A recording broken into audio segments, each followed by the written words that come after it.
morning. Good morning. Good morning to those of you live on Facebook. Good morning to those of you live on StreamYard. Good morning.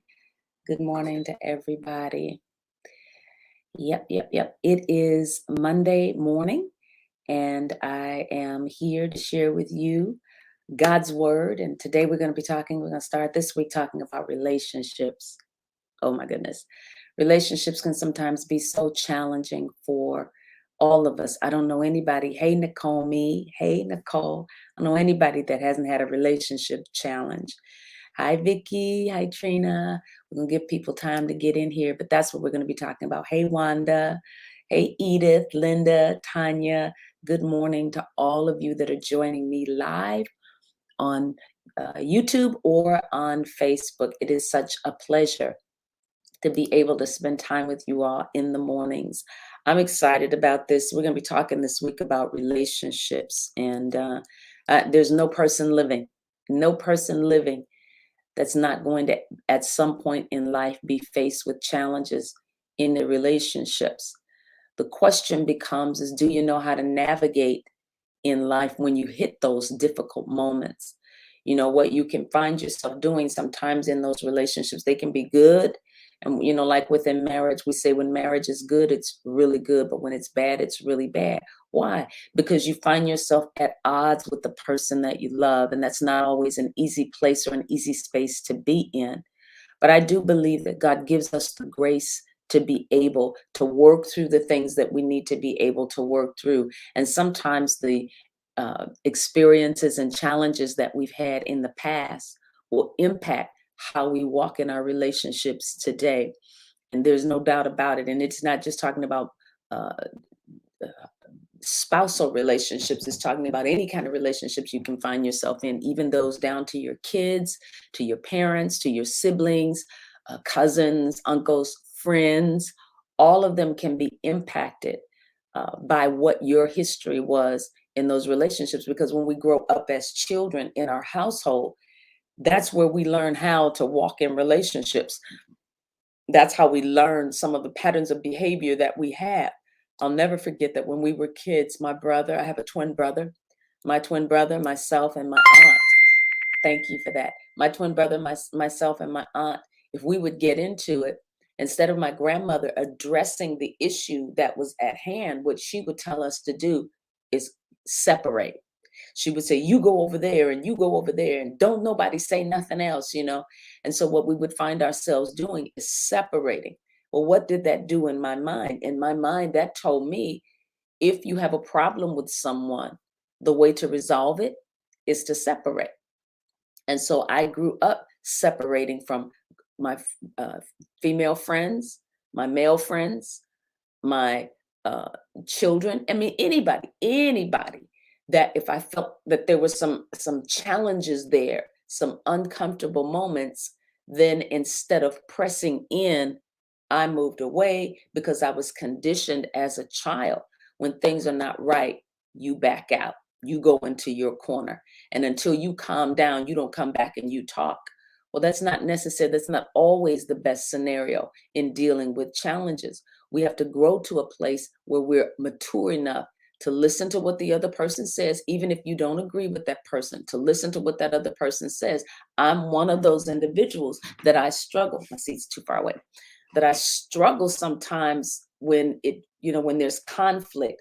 I don't like to hear the negative about me, but the truth of the matter is that there are negative aspects about me when it comes to dealing with people that I have to acknowledge, and I have to say, okay, I don't always handle things the best way. And because you don't always handle things the best way, Melva, there are times when you may make some moves that don't keep harmony in the relationship.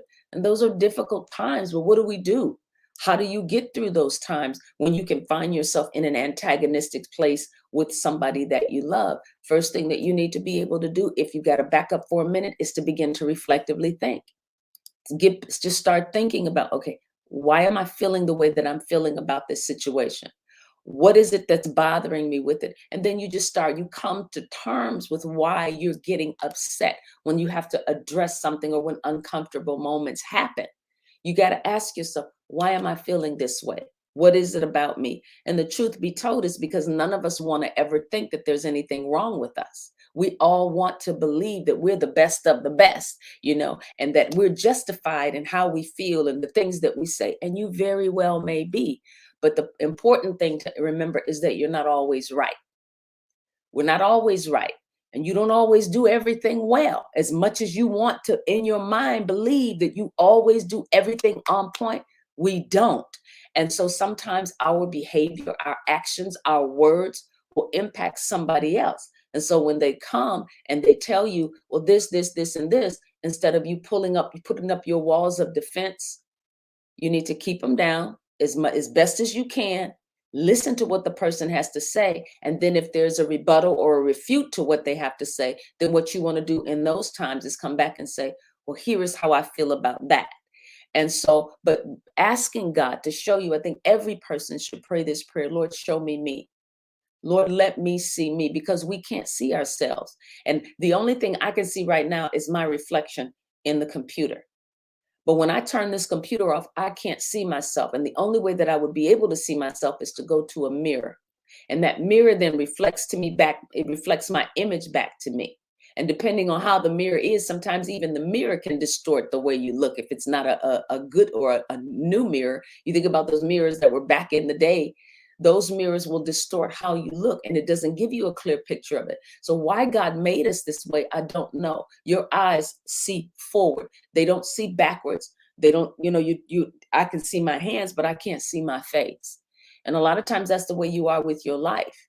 You can see everybody else. You can see what's out here, but you can't see yourself. And someone once said to me one time, even that, using that verse of scripture that says, if you would just let somebody tell you what's going on with you, what you allow them to do is get the mote out of your eye. Because if they can get the mote out of your eye, then that means that you will get to see just that much clearer. And so what we don't want to do is we don't want to hold on and defend when someone is trying to communicate, especially somebody that we love. But it's not easy. It's not easy because I think I'm okay. But then you quickly find out in places of your life that you're not always okay. And allowing somebody else to come in and share with you the things that you need to hear is really important. When you think about Jesus, he had that inner circle. And we've talked about this in times gone by, but I'm going to talk about it again.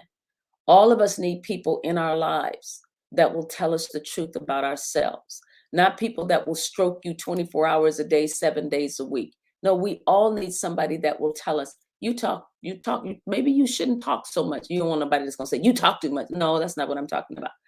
But maybe you shouldn't talk so much. Maybe you need to give other people an opportunity. Maybe you're not always the one that has the answers, Melva. Maybe you're not always the one. And just sit back. Learning to live in a place of peace. The reason that we are always trying to be the one that's on the top, trying to be the one that's always got it all together, is because there is a sense of insecurity in us. It doesn't mean that you don't know what you're talking about, but everybody doesn't need to know that you know everything about everything, right? But there's a sense of insecurity that if I don't show up, if I don't say what I need to say, then people are going to think less of me than who I am. And that's not the case. And so learning, to navigate why and how to move, or how you need to be moving in different times, is really important. And so, when I think about it, I've been in relationships that are easy. I have easy relationships. And then I have relationships that are more difficult. And so the easy relationships are those relationships where people fit into my life and they fit in like a nice little puzzle, where there's hardly ever any arguing, there's hardly ever any disagreements. We're always kind of in the same place. But guess what? Those relationships they don't last, or those people are not really in the core of my life. It's the people that are in the core of my life, and those lasting relationships, those are the ones that have stood the test of time.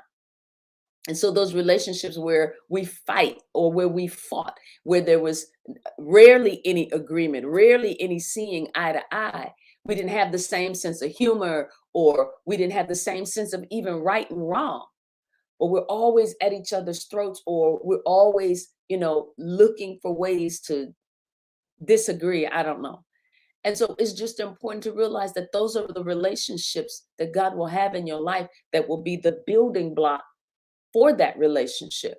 We often say in our church that a faith that has not been tested is a faith that can't be trusted. The same thing is true concerning your relationships. A relationship that hasn't been tested is a relationship that can't be trusted.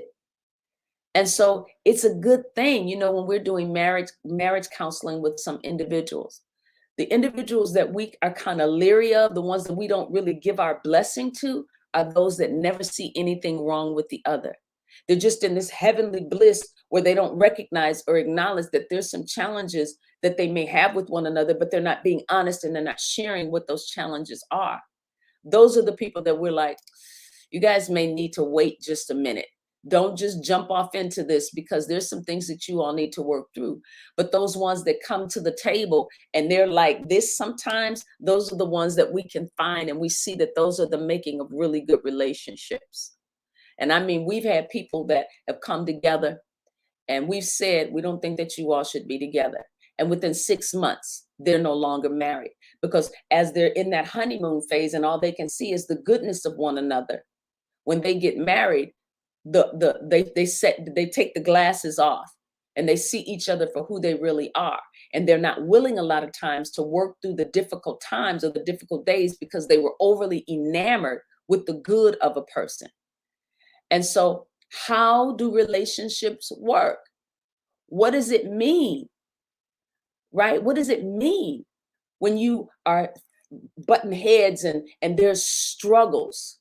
It's difficult sometimes to bring people closer and closer, but you've got to learn how to communicate. You've got to learn how to do things, that you need to do to realize there's a give and there's a take. And it's not going to always be balanced. Well, let me say this. It can always be balanced, but it can look like 30-70, 60-40, meaning that one person is going to contribute at times more than the other person to the relationship. It's just the nature of the beast. I've been with my husband for 33 years. We've been married almost 30 years. And in that time, we don't always see eye to eye. I mean, there's times when he's giving more into our relationship, and there's times when I'm giving more in the relationship. Same with my kids. Times when I'm giving more than they're giving. And yet, we've settled it that this is the nature of our relationship. We're not going to break up with one another because at times there's one giving more than the other is giving. But what we're doing is we're learning how to walk together. And there'll be times when I need to be able to draw from the strength of my kids. And there's times when they draw from my strength.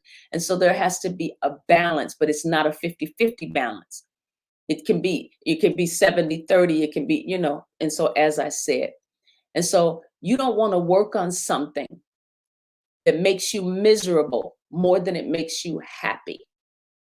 I'm going to say that again. You don't want to work on something, and I'm saying that because there will be times when you just have to let relationships go, when you're more miserable than you are happy. There have been people that every time I connect with them, I leave their presence and I just feel weighted. I felt weighted because they were either talking about people, they didn't value people, or they were always complaining about something. And I can't take that kind of space.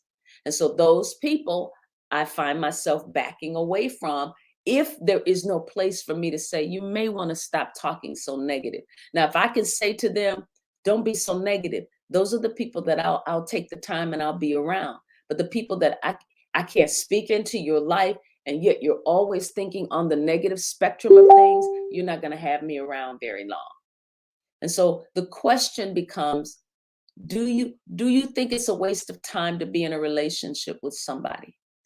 If you really see a future with somebody, you have to respect the differences that you have in those relationships and be willing to talk things out until you feel like, okay, we found a place of peace, or at least a place where we can both agree. It may not necessarily be a place of peace, but it's a place where, an agreement, but it's a place of peace. I respect how you feel about that. And I'm not going to say anything else about it. I respect how you feel about that. Okay, I may not agree with it, but I respect it. And so there's a difference between necessary hard work that leaves you feeling grateful and truthful and like the type of person, that this is a relationship that I want to be in. That's so different from an exhausting relationship where you know that you're wasting your time and they're just bleeding your emotions away from you. Those are not the relationships that I'm talking about. God has relationships for you. There's a way to walk with people. And so this week, what we're going to do is we're going to be talking about relationships and the value of those relationships and how do we get through these difficult times and these difficult seasons. Sometimes it's important just to stop talking, just to stop talking.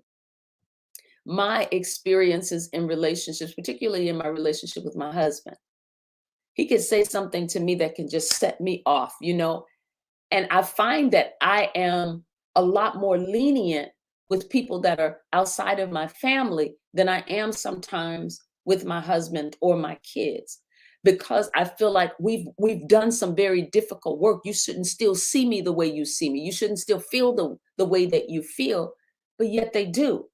And sometimes realizing that you shouldn't be giving more credence to people outside of the relationship than you do to the people that are in the relationship. I had to learn that my husband's words are just as valuable as anybody else, and so are his feelings. And so you shouldn't feel comfortable with just saying whatever you want to say to the people that are in your inner circle, you know, than you do to the people that are outside your circle. No, these are the ride or die people. And so learning to value their place in your life, respecting and honoring them, and realizing, and here's the thing, there was one time in my marriage when my husband was saying something and I got so upset by what he said. And I believe it was the Father saying to me, don't forget that he loves you. Don't forget that he loves you. And sometimes you just have to remember to bring to mind the fact that the person loves you. And if you can think about that truth, well, they don't act like they love me, makes no difference. When you know in your heart, and all of us know when somebody loves us, you know when somebody really loves you. And so in my mind, I knew, and in my heart, I knew he loved me. But in my mind was saying, he don't love you. He wouldn't talk to you like that. He would think about you. He would consider you. No, no, no, no, no, no, no, no. God was saying to me, he loves you. Remember that. And don't pull away because something has happened that you didn't like. It doesn't mean that he doesn't love you. It just means he may have made a mistake. He may have misjudged the situation, or he may be sharing his heart in a situation. He's sharing his heart, and he has a right to that. But if you shut down his right to share his heart, then you're in the wrong. And so learning how to walk with people in these relationships is so critical, you all. What I've learned, is that the biggest problem that we have a lot of times in life is maintaining relationships in a good way, growing in our relationships. You have to mature. When you enter a relationship, you shouldn't be the same way that you were when you first got into it. Over time, because you know a person's heart, there's a scripture in the Bible that says, know those that labor among you. In other words, know the people that are around you, learn their personalities. I know my husband's personality. I know him. And so because I know him, there has to be allowances that I make for him because I know him. Even in those times when he says things that I just don't like it. I don't like things that he does. I don't like attitudes that he has. I don't like it. But I know his heart. And so when you start dealing with people based on what you see in their heart versus what they may have done or what they may have said in a moment of time because they're upset about something or whatever, what it does is it positions you to be able to walk with them and get over situations quicker than what you normally would have. I hope what I said has made sense. We're going to dive more into this week because we're going to be moving into some things about mentoring and relationships and all of that. And so I hope that you all will join me. I hope I've said something today that's been of value to you. My desire every day is to share something with you that will help you be the best version of you that you can be, because all of us have to show up in the world somewhere. And when you show up being your best self. Right? When you come in the room, all of you show up, but you've done the work outside the room to be confident, to be strong, to be the best version of you that you can be. Because as we say, nobody can beat you being you.